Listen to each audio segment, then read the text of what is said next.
Most store-bought arch trellises cost anywhere from $100 to nearly $150 for something the same size as what's about to get built here. And even at that price, many of them collapse after a single season under the weight of one full-grown squash plant.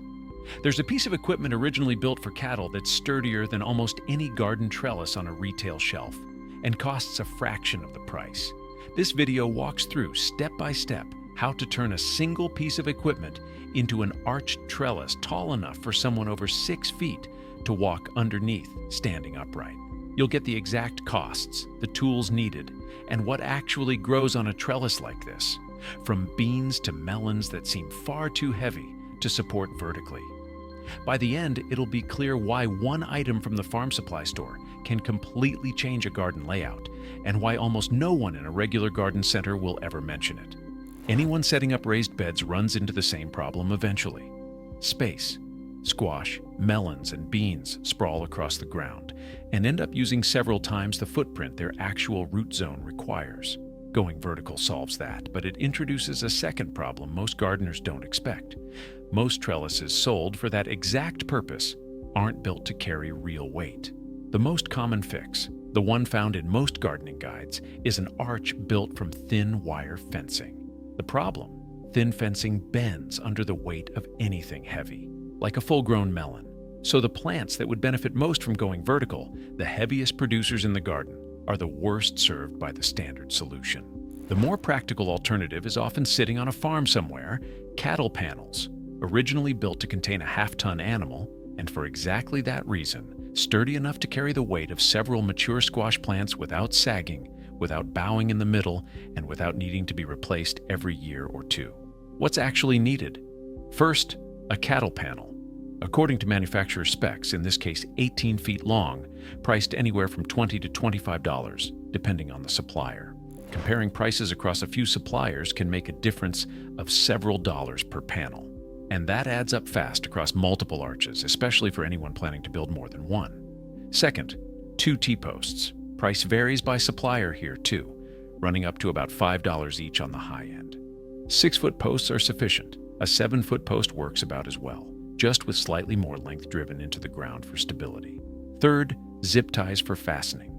Cheap to buy, easy to work with, and with the added benefit that the trellis can be taken apart and moved later, if needed. Across multiple growing seasons, this fastening method typically shows no failures, holding the panel firmly in place through wind, rain, and the weight of a fully loaded vine. Add it all up, and a single arch trellis comes out to roughly $30 to $35 total. For comparison, a similarly sized decorative arch trellis at a major home improvement retailer currently sells for around $108 to $146, and a typical garden trellis of any size averages around $61, with premium versions running well past $500.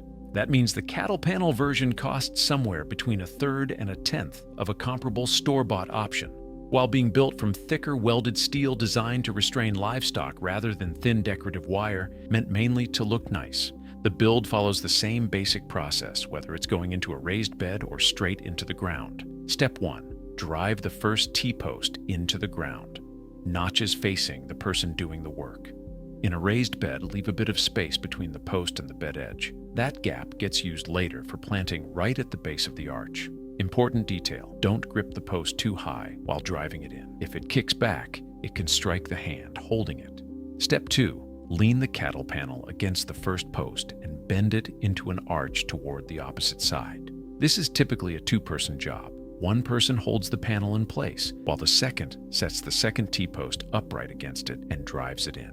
Step 3. Center the second post against the panel, then secure the panel to the post on both sides using zip ties. It's not an exact science. On average, about a dozen zip ties get used per side. A pack of 1,000 for around $20 is enough to secure a complete trellis several times over, with plenty left for future builds. One detail that matters: when the panel sits in a raised bed that's already about a foot off the ground, the entire arch ends up taller as a result. The outcome: even people over 6 feet tall have headroom underneath.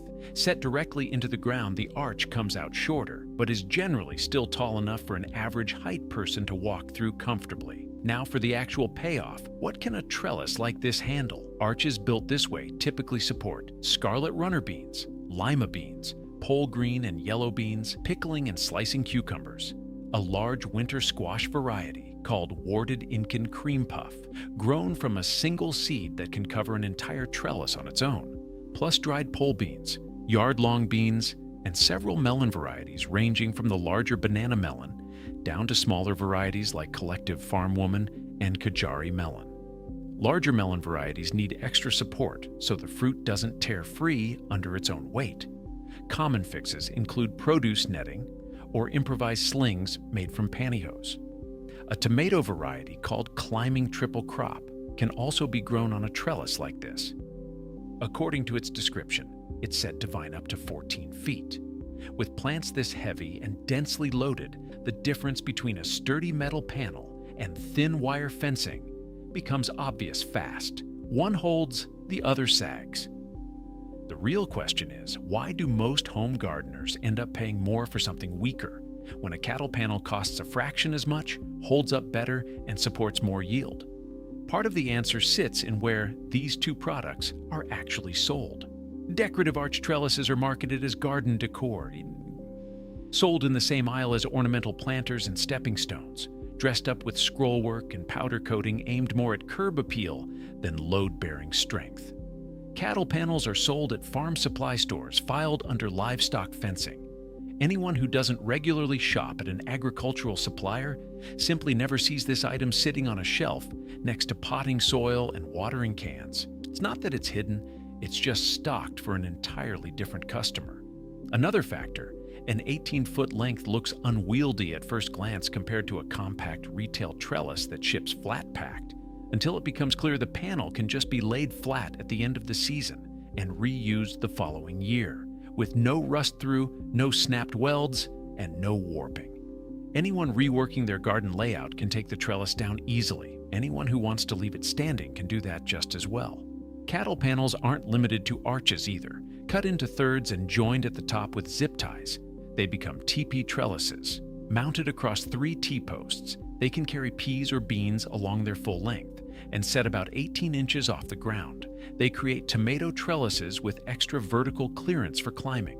One panel bought once can be reconfigured into any of these, depending on what's being grown that season. Beyond the cost savings, going vertical this way changes how a garden actually functions day to day. Airflow around the plants improves, which cuts down on the kind of dampness that leads to disease. Harvesting gets easier too, since fruit and pods hang at eye level instead of buried under leaves on the ground.